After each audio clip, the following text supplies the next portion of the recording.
Доброго времени суток, друзья! Совсем забыл про дополнительные материалы. И, собственно, когда титры закончились, которые были в серии, я обнаружил интересную вещицу. У нас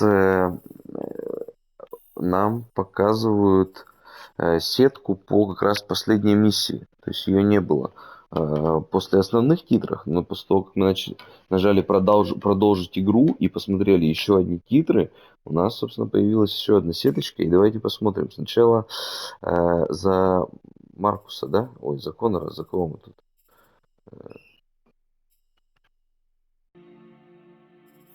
За, все-таки за Маркуса, наверное. Революция на Хард Плаза. 39%. Угу. Пути пересекаются. Джош покидает укрытие 37. Воодушевить напуганного андроида 39. Саймона застрелили. Попытаться спасти Саймона 11 всего процентов. И не спасли Саймона 8. То есть можно было спасти в 3% всего можно было спасти Саймона. Добраться до пулемета. Атака увенчалась успехом. Дрон атакует отряд Норд. Подстрелить дрон. Хорошо. Ох, так нифига тут вниз сколько могло всего уйти. Ну, мы пошли наверх. 30%. Вы приближаетесь к центру утилизации номер 5. Конор находит Маркуса 7%. Играть за Конора выбрали 2% и проиграли всего 0%. 0, бля. Маркус побеждает Конора 0%. Только мы такое показываем, понимаете, ребята? Стрелять по танкам 28, тут линии уже соединяются. Так, дальше, собственно, штурм увенчался успехом 28%. То есть даже те, кто выбрали играть за Конора, они выиграли тут в эти 2%, и как бы и все, и закончилось. Маркус, видимо, умер. Но у нас Конор проиграл. Блин, прикольно. Как-то так, дальше. Битва за Детройт, демонстрация. Ага, тут что-то у нас вообще ничего нету. Ну, видимо, мы как бы революцию выбрали, а можно было сделать демонстрацию. Понимаете, да? Вот. И тут, ну, это для нас осталось закрытое. Битва за Детройт. Последнее задание Конора. На крышу здания. Ага, это мы где пытались стрелять с снайперской винтовки. Хэнк мешался 14%. Не написано, на скольких процентах начинается у нас как бы миссия это. Ладно, поговорить о сыне 11. Напасть на Хэнка 11. Конор побеждает 8. Спасти Хэнка 6. Хэнк бросается на Конора 6. Вернуться 6. Хэнк разбивается насмерть 6. Ну, то есть тут как бы все по этой линии шли. Упущенная возможность 11% могла быть получена и другим путем, если бы Хэнк не вмешался, собственно.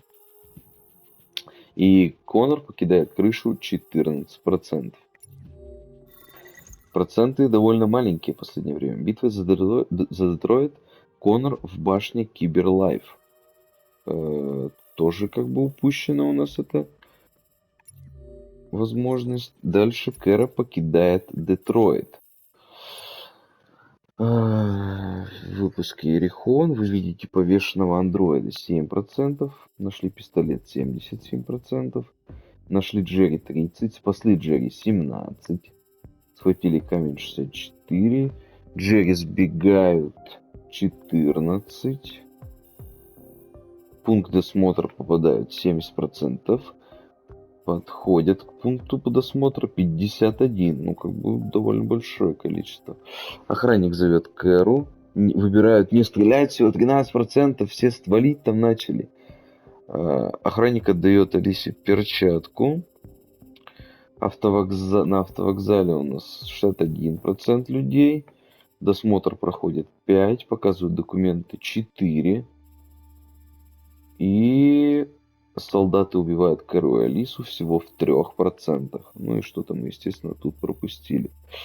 Кэра и Алиса умирают. Да уж. Так, дальше. Кэру схватили. Ну то есть нас могли не убить, а просто схватить, и что-то тоже тут бы происходило. И этого мы тоже не узнаем. И снова революция. Так, как-то так, ребят. Схему мы посмотрели. Это у нас серия по дополнительным материалам, поэтому зайдем дополнительно.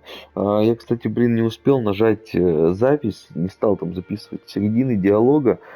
Тут же все время нас приветствовала девушка-андроид, и она такая говорит, типа, во мне что-то меняется внутри. Я как будто чувствую себя живой. Я, ну, типа, мне хочется уйти, что-то такое, как бы она говорит. И такая, вы можете меня отпустить? Я нажимаю «да», и она такая раз и ушла, короче. Жаль, что я не записал это. Я думаю, вам было бы тоже интересно посмотреть. Итак, иллюстрации. На чем мы остановились? Набор номер 9. Посмотрим. Это дом Роуз, как я понимаю. А вот это я уже что-то не понимаю, что это такое сломанное. Какие-то теплицы. Но это все еще дом Роуз, то есть, видимо, возле дома Роуз это все находится. Это внутри дома Роуз. Это тут прячутся андроиды за бельем. Ага. Суперсемейка наша. Кэра.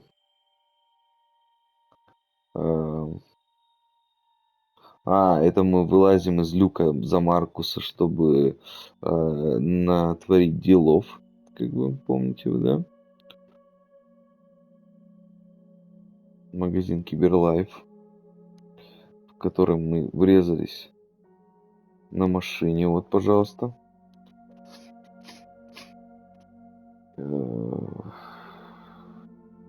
Что-то я не понимаю, что происходит. Ну, я помню эти статуи, но они же вроде не двигались. Ладно. Следующий набор.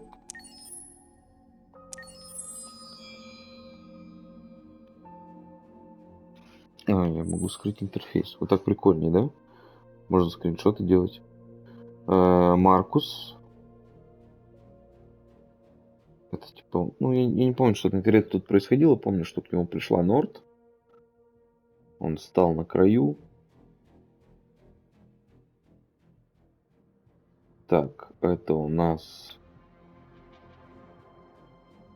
это мы выходили на демонстрацию. Да, вот демонстрация. Столкновение с полицейскими. Это мы приехали за Конора к... Как его звали-то? Элайджа, Ким. Забыл. Прикольный дом у него на берегу прям. Там вид, я помню, вот мы внутри, когда были, там вид такой прям крутой вообще.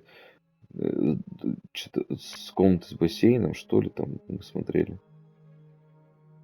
Футуристика такая. Ну да, вот на комната с бассейном, панорама на озеро. Прям вообще круто выглядит.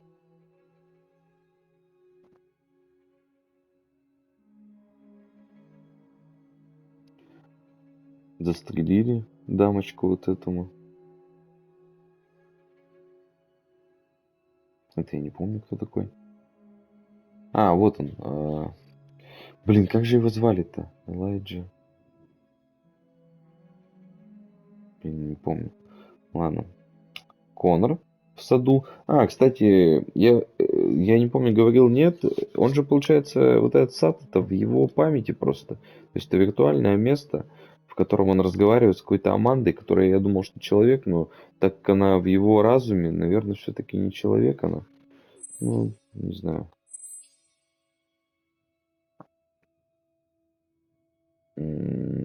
Это тот же сад, как интересно он выглядит.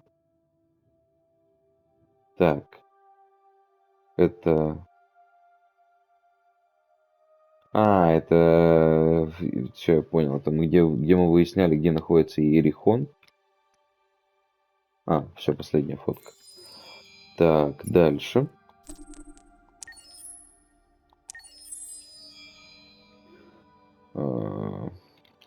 Маркус, что ли, пришел к этому? Так он что-то в больнице, по-моему, где-то. Тут не помню, что такое. А, все, мы там э, речь толкали Маркусом, точно, точно.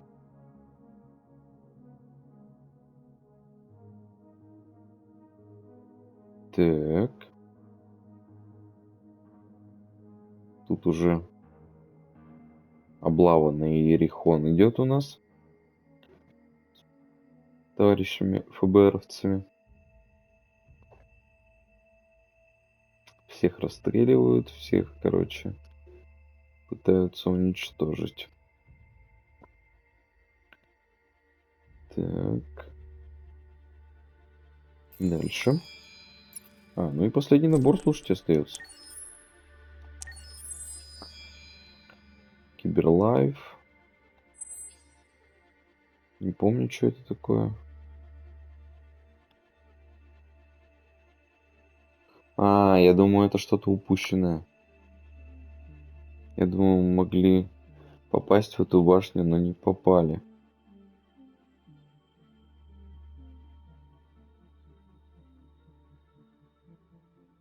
Кто вот там пришел? Конор это или кто? Маркус? Ну да, определенно. Мы могли здесь походить. Но что-то пошло не так.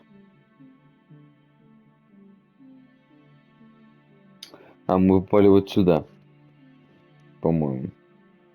Освобождали ребят из лагеря. Нам как бы сопротивлялись, но мы делали все возможное. И у нас получилось. Какая-то техника.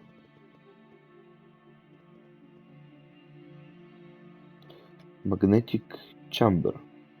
Energy Supply. Маркус, пожалуйста. Ведет всех в бой. Лицо уже потрепанное такое. У него другой символ, кстати, на рукаве. На другой выбрали. Тоже Маркус. Какой-то солдат американской армии. Полицейский. По-моему, полицейский круче, чем солдат выглядит. Ну, хотя нет, ладно, они оба интересные, футуристичные. Башня Киберлайф в разных вариациях. Вот это последняя, крайняя правая, нижняя. Ну, собственно, и верхняя правая тоже. Похоже, в Питере... Блин, как ее называют-то? Не помню. Типа игла какая-то. Не помню. Ну, короче, на небоскреб в Питере похоже. Вот еще варианты, пожалуйста. Какой она могла быть. Ну и, собственно, все. Собственно, все, ребят. Иллюстрации закончились. Давайте к видеороликам перейдем. Интерактивная история. Те, кто знает английский, слушают. Те, кто не знают, смотрят и пытаются понять. Я точно так же с вами смотрю и пытаюсь понять. И, возможно, если что-то пойму, вам в конце расскажу. Погнали.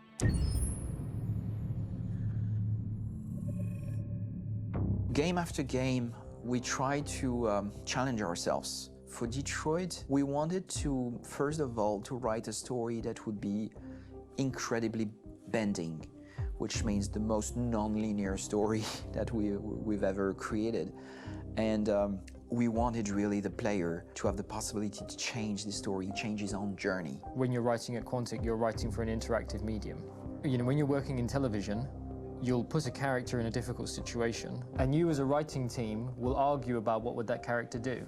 But ultimately you have to decide what happens, and you just show the audience. What's interesting about interactive drama is you bring the player into that conversation, and it changes your job slightly as a writer, because your job is to provide a narrative context in which the player can write his own story. You're giving him this kind of narrative Lego that he's going to snap together into his own shape. You also have the ability to make your audience attach themselves to your characters, because the audience is in some sense responsible for what happens to the characters. It's just a few cans.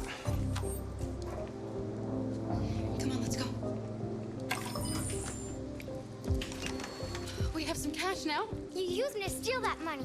How could you do that? I trusted you. What is a bit specific about this scripts is how large they are. If you take a film script, there are about 100 pages, but here we have to deal with a script that is between 4,000 and 5,000 pages. Everything becomes bigger because we don't just tell one story, but we tell all the possible stories that can be told within this narrative space. On Act 3, our final act, we have around 1,000 different scenarios, and every one of those scenarios has to be as interesting, as passionate, as strong, and as emotional for the player. We want every action that the player does, every interaction that is available to serve in telling the story, and help the player understand who his character is, and build that character moment to moment.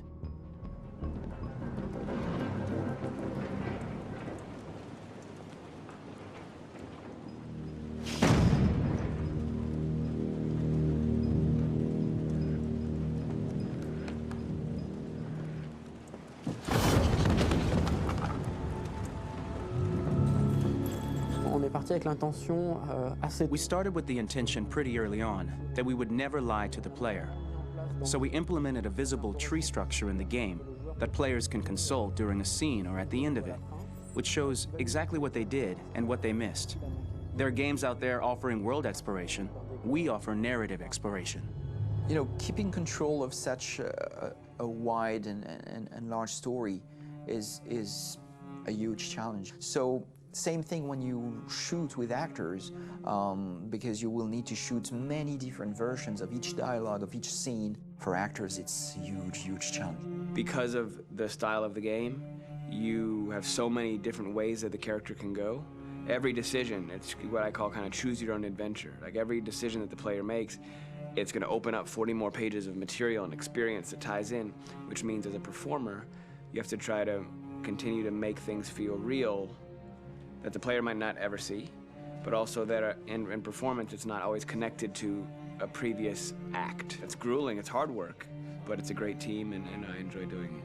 I was really frustrated. I was until I got to this point where I kind of was able to step outside of my own experience and even in a lot of ways my own process and be able to step outside of that and okay, this is something new. What do you need? How do I meet you there? How do I give you what you need and still feel like I'm doing what's right? And once I did that, then all of a sudden it got really fun. It was much freer, and having to approach it in a new way and think about the player and think about how it serves them and what I'm doing for them or what I'm letting them into. It's really, I think, helped me grow in general. Remember, there's nothing on the left. That's a wall, so it's probably all there. And then make her come first, close. But I think you would go first to check that it's safe. Okay, sure.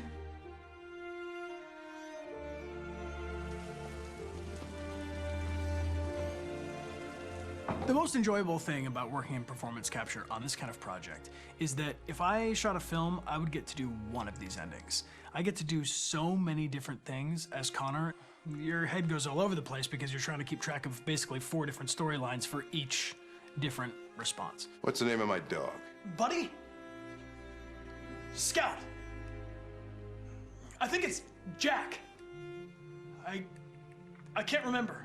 So I worked with physicality a lot because it was a good way to anchor myself in these different rings of the tree. As the story grows out, I know where that is physically in my body, and then I can switch more continually on set, and it'll be entirely up to the player to determine what order those things come out and what they look like from a distance. Like if you're playing through it, the culmination of all of that will be their version of Connor. I'm faster than you, and I don't feel pain. You don't stand a chance against me. Listen, asshole. If it was up to me, I'd throw the lot of you in a dumpster and light a match to it. Shooting action scenes at Quantic Dream is a real challenge, because these are scenes where the storytelling has to continue. It's not an action scene just to have a dose of adrenaline. The stunts have huge consequences on the rest of the story. It's really a moment where we implicate the player and tell him that the choices he makes during an action scene will have a direct impact on the evolution of his story. My biggest challenge on Detroit has been managing the large number of animations that we received from motion capture. Detroit features more than 37,000 animations, which is a huge amount to handle on a daily basis. Donc il faut prendre conscience You have to realize that the player, in his first playthrough, will miss certain scenes. This also means that we had to think of, conceive, and produce all the potential story paths. The characters' costumes, the places, day or night, the weather. Did the character get shot in the shoulder? Did he get injured? All this consistency forced us to produce a lot of graphic assets in order to, quite simply, allow the player to have true continuity throughout the story. Honestly, we were even surprised by the challenges that come with such a big tree structure, and we did our best to guarantee quality across all the game and make sure that whatever path you choose within this narrative space, you will have an equally good experience.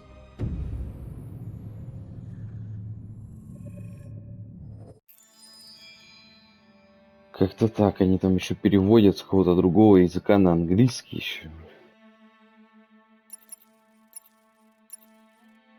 Работа над Детройт. Так, раз, 2, 3, 4, 6. 6 видео еще.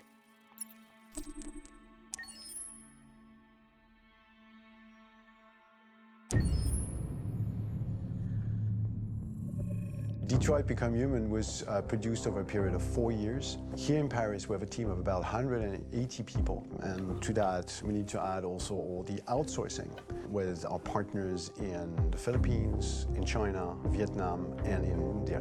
So when we started working on this story, I had to imagine where Kara was built.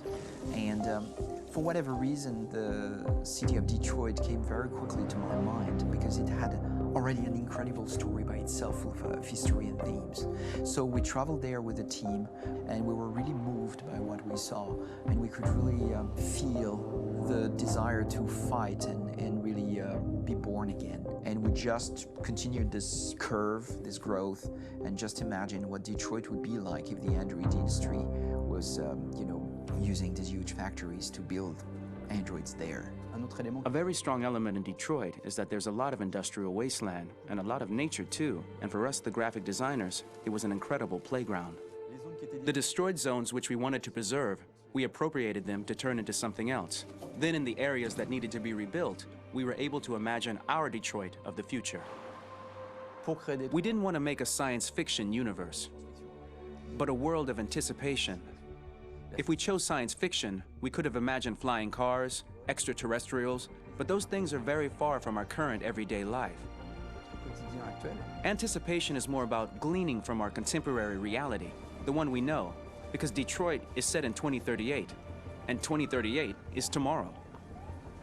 The difficulty we had was sticking to reality. That is to say, technology becoming more and more invisible, a lot more elegant, and at the same time, making it visual. So all the computer equipment, autonomous cars, we simply had to invent. They are in fact very technological objects, but at the same time remain very credible and ingrained in reality. To create a cohesive universe in the fashion and clothing of the human characters in 2038, I didn't want to put an accent on strange shapes, or really vibrant colors, and things we wouldn't know. That I wanted to keep for the androids. The goal was to create something familiar which we can identify with in this future setting. Working on the artistic direction for the androids was a bit special because this is a project about the place they could occupy in the human world. It was out of the question for them to be too beautiful or too perfect. They had to correspond to every social class, rich and poor.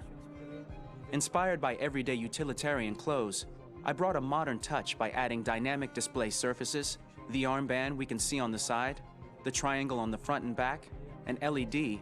Like that, there's no confusion. Wait. You're just sending an android? All right, ma'am. We need to go. You can't do that. Why aren't you sending a real person? Once we cast the actors, we travel to meet them in order to scan their faces. We record the structure of their face with the scan, and we record the colors and patches of skin with photography. Once we have this information, we will use this as a basis for modeling and creating the characters. The artist will make it more realistic, but will also enrich it. He will propose ideas which we will develop together. Finally, we will have a character with character who corresponds to the project and the world. When the actors come to Quantic Dream, we show them the design, what their image will be, and what they will look like in the game.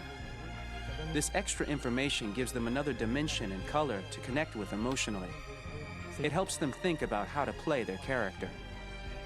Your mission. That's all you care about, huh? You should consult a professional who can help you. Beat it, you hear me? Get the hell out of here! So there are 3 types of shoots at Quantic Dream. Shooting and performance capture, where you capture the whole actor, his voice, his face, and his body. These shoots are obviously done with American actors because the game's original version is in American English.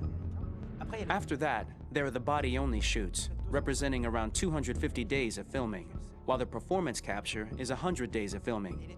Now, body-only shoots, there are 2 types. There are the action shoots and the technical shoots, which are mokit shoots. Mokit is when the player controls a character on the screen, and he moves in an environment to explore it. This is of particular importance at Quantic Dream, and therefore we shoot a lot to offer a unique context for each scene and each character. To prepare a motion capture shoot, we first get together to look at the sets we need, the animations that we want to shoot, which ones need to be grouped together, or which ones need to be cut and shot at another time, so that we get the most out of the shooting day. This often means shooting scenes out of order, especially those with big props or accessories, like a big car, for example. So we shoot all the animations related to that particular prop first.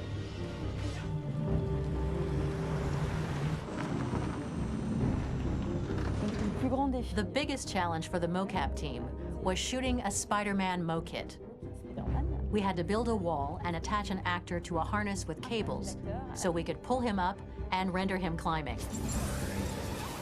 The shooting on this game took about, I would say, more than a year, maybe 1 and 2 years, with about 300 actors on set. So it's quite a massive production. But so much happened on this set between the stunts and the shootings with a little girl and all these great actors that we had. It was really a very, very memorable journey for the team and for myself. Today, Detroit has over 37,000 animations. When we retrieve the motion capture data, it's just a cloud of points, which represent all the markers worn by the actors. From this cloud of points, we have a phase called retargeting, which gives us a skeleton. This skeleton will be applied to the characters of the game. There is still work to be done, but this gives us the main movements. Since we are working on something very realistic, we must recognize the actor and also recover all the emotion he expresses in his performance. We use a system of facts, an identity card for each actor. We make the actor do a whole range of facial expressions. Then we recover all the expressions and paste the animations on a puppet that Jan has prepared. I then recover and refine these poses. I might stretch the lip, reinflate a cheek, tiny details that make the finished product really capture the actor. Because of the nature of our mocap system today, when we receive the animations, we're missing eye movements, and so the character has that dead look. He really has no eyes, so then it's a big part of the work for the animators to find the regard of the actor in relation to his position, in relation to the body, etc. It was crazy when I saw the newest model for Kara, because they've been working on it and working on it, and this was the first time I literally jumped in my seat. It not only looked so much like me, it was the fact that it looked so lifelike. It wasn't that it looked just like it was a camera, it was something else, you know, but it looked alive. It's exciting, and it's kind of terrifying. Game after game, we learned the rules of optics and filming, and our goal with Detroit Become Human was to have cameras that would actually emulate the optics of a real physical camera. So basically dealing with real-world imperfections was our main task, and just to make cameras look as real as we can. Once the animations are shot and processed by the animation department, integrated and polished, we film them. That is to say, we really do a mise en scène, as in cinema. The real difficulty of our job is to know if these cameras are telling us something. Are they in the emotion of the scene? Do they describe exactly what the action must convey, what must be felt? The most important challenge for me was one of the final scenes where Marcus decides to start the revolution and go to the battlefield. Very quickly, we imagined this to be a huge sequence shot. We wanted the feeling of a cameraman running behind us while showing Marcus, the androids who help him, the person shooting at us, etc. Above all, it was necessary to say to oneself, this scene is very violent but does not glorify war. On the contrary, that war is something improbable and absurd. It was really a fun challenge. The idea was to say we have 3 characters. We would like each of them to have a specific cinematography. We wanted Kara to be much more filmed with some kind of handheld camera, to have something very living, very breathing. For Connor, we wanted something very cold and very perfect. And for Marcus, we wanted something epic and spectacular. So it was about the filming, but it was also about the photography. So we worked with a director of photography to give each character a different lighting, different key colors. Each of them would have their own worlds. And finally, we worked with the composers, so they would create a specific sound for each character, so each would have his own world and his own style.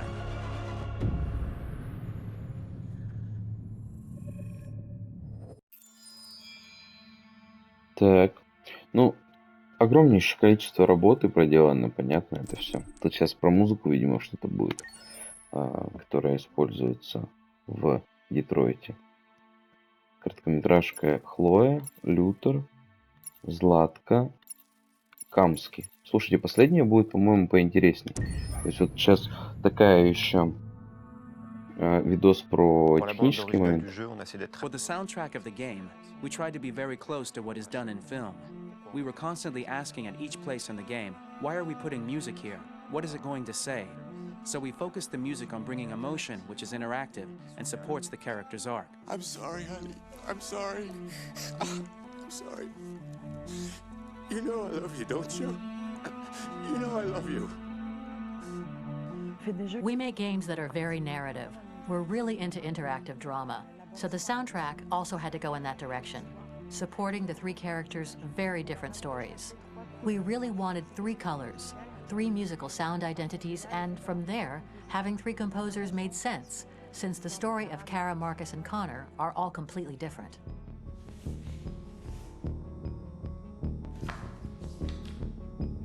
You recognize him? It's Carlos Ortiz. For Connor, we wanted a soundtrack that could be very cold and very mechanical, very machine-esque somehow. For Kara, we wanted a soundtrack that would be very moving and emotional. It was about the quest for identity, but it was also a journey about love and empathy.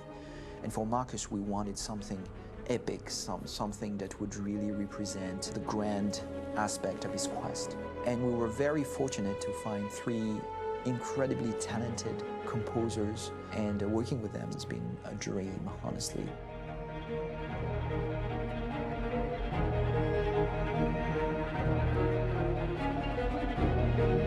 My name's Philip Shepherd, and I'm a composer and a cellist and a producer. And today we're at Abbey Road Studio One, which is my favourite studio in the world. And today we're recording the soundtrack for Kara from Become Human.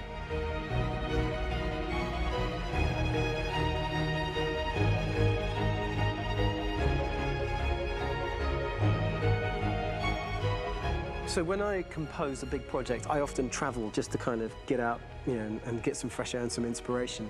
And I go hiking and traveling in Montana a lot. I had a log fire in the room that I was staying in, and the flames were kind of making absolutely direct music. And it became the basis for Kara's theme, and it sounds something like this.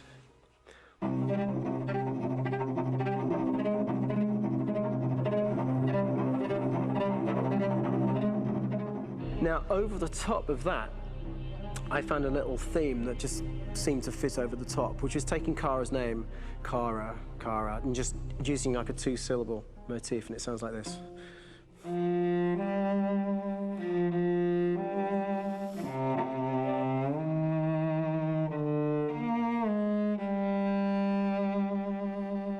going to pull through this, Alice. As long as we're together, nothing can hurt us.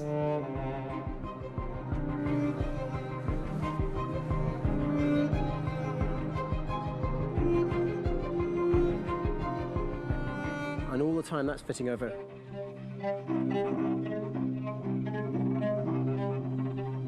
So it kind of works in lots of levels. And in fact, every single theme in the score has one of those elements built into it, and it becomes sort of the DNA of every single tune.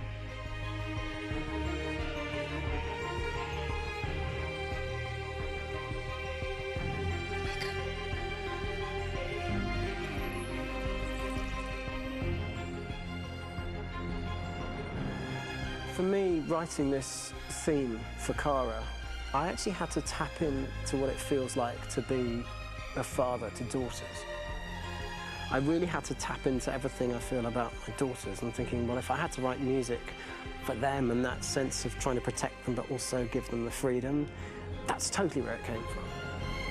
Because each composer has been given the sort of narrative responsibility for very different characters, I haven't had to sort of go into other styles. I can actually be very loyal to this particular character and sort of hopefully encapsulate her. But it means also I've suddenly become very connected to this character. And if for some reason it goes to game over earlier, I'm going to be mortified, you know? They're over there! Starting a new project, for me personally, it's always finding the right tone, finding the right color, I like to call it. For me, it's finding that right texture that actually sits against picture really well.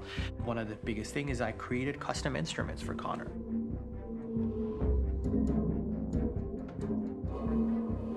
I pulled out all my vintage synthesizers to be able to capture this robotic person, if you will. My approach to all of these custom instruments is that I hear the sound in my head. And either I could just come into the piano and just be like, all right, so I'm gonna just get on the computer and just create it. I rather be able to play these instruments physically. Oh, that's nice. You can do that.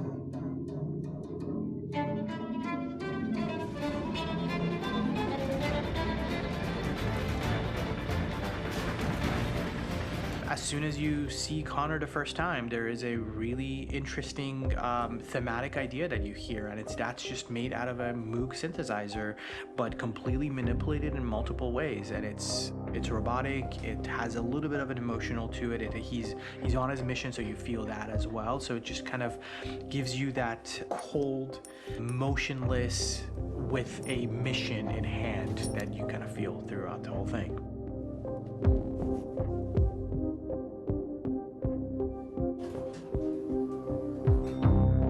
Because the music evolved, one of the things that I was very weary and I was very kind of focused on was the way that the music has to evolve.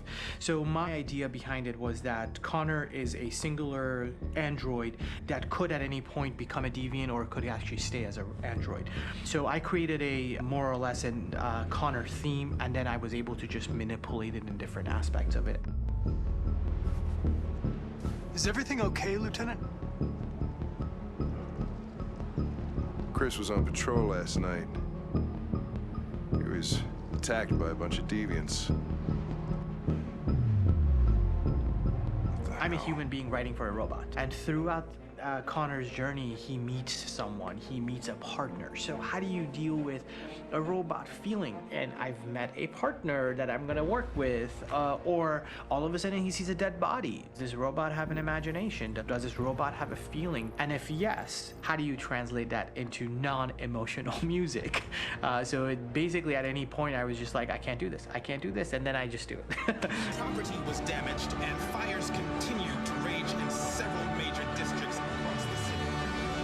Some people are asking, have androids become a threat to our security? When I first started really digging in on Marcus, the one thing that I really tried to capture was the transformation process. You know, Marcus is this android that evolves over the course of the game and really goes from kind of figuring out that he's more than just an android. You know, he's starting to develop kind of a human soul in a way. Try to imagine something that doesn't exist, something you've never seen. Now concentrate on how it makes you feel and let your hand drift across the canvas. The other side of Marcus that I really latched onto was that he almost became a savior for a lot of the other androids in the game. So when I started developing the theme for Marcus, I really made it like a church hymn.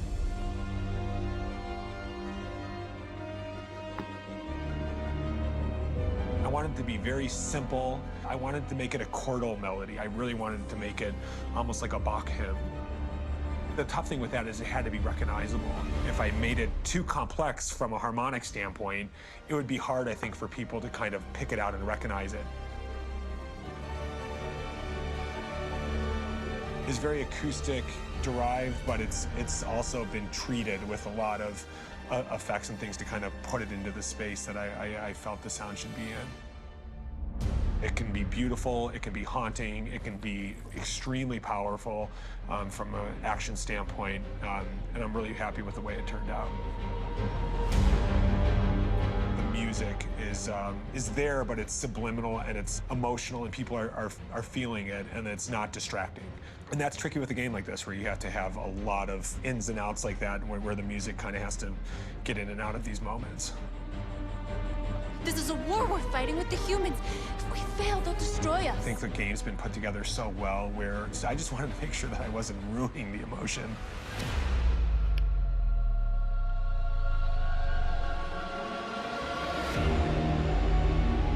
I gotta be honest, when we first started on this path, I said, oh man, this could be pretty messy, you know? I mean, it could feel disconnected, but I mean, it's amazing how they really guided us and got us to really kind of all be in the same world, but at the same time feeling completely different. So it's really gonna stand out and kind of be one of those games where people are really gonna notice the music and kind of how it was crafted, and you know, and all the hard work that went into being able to pull it off in a graceful way.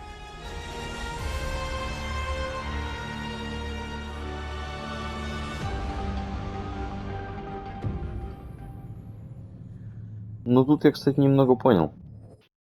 Ну, понятно, что про саундтреки говорили.